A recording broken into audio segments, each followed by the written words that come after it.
name is Susie, and I'm in 8th grade.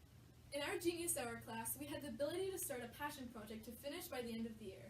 I decided to put my passion of art and my desire to face my fears together and make an animation about facing fears.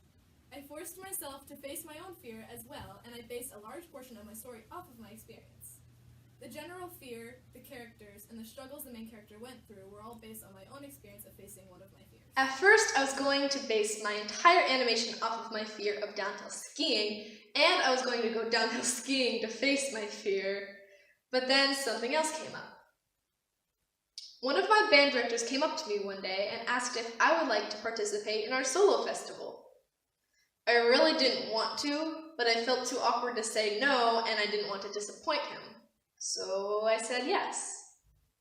I then realized this would be the perfect fear to use to base my animation off of, because doing things in front of others is a huge fear for many, many people. So I knew that more people would relate to it. My experience overall was horrible at the time, but now that I look back on it, I am very, very thankful that I did it. I even ended up getting a superior, which is the highest possible rating you can get on a solo. Only one other person in my band also received this. I decided to start by researching more about how to face your fears effectively, since my animation wasn't supposed to just try to inspire others to face their fears, but I also wanted to help by having more people know how to face their fears. I also talked to our school counselor about facing fears, which was incredibly helpful. Our school counselor also helped me contact a high schooler who just got accepted into a college for animation to ask and learn about what direction I wanted to go in with my animation. I then started my rough draft, which started with me figuring out the look of my main character, her name, the story, and the general style of cartoon I wanted to do. Once I figured all of that out, I started drawing out what each slide would look like and just overall where I wanted everything to go. Now this is where my main struggles came in. Once I finished my rough draft, I had to figure out how I would actually make my final product. I didn't really have a device to do it on other than my old Kindle that didn't work very well. I kind of debated on if I should ask one of the teachers if I could borrow an iPad to use, or just stick with my old, pretty useless Kindle.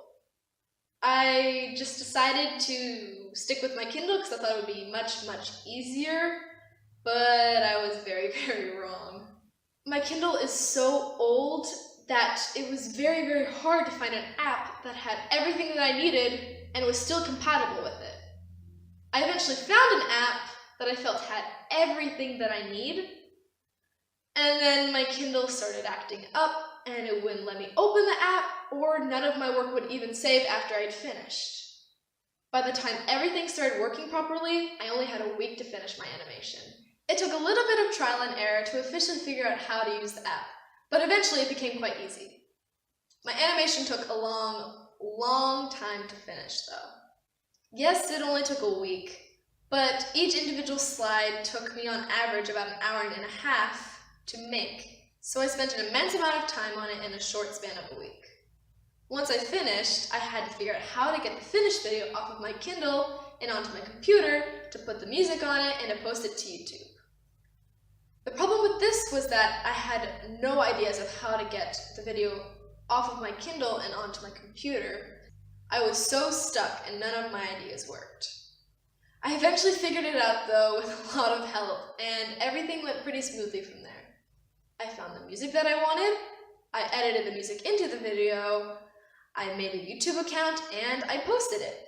Here is a short clip of my finished product.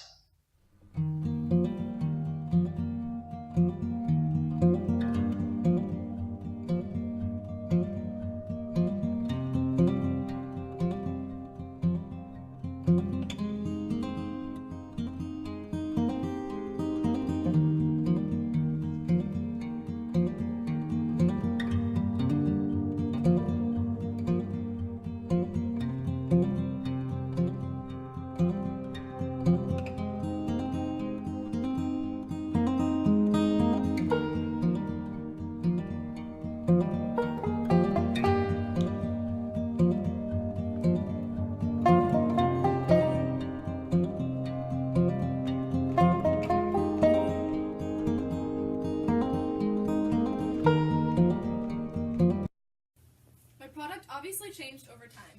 It went from an animation where the people move and where they have voices to something like a comic book, but in a video. This taught me that things don't have to go the way that I expected them to go. I also definitely learned more about how to face my fears from doing this project because of all the research I did and from talking to our wonderful school counselor. From this project, I learned many wonderful lessons that I can now apply to my everyday life, and I hope that you have possibly learned about something to apply to your everyday life.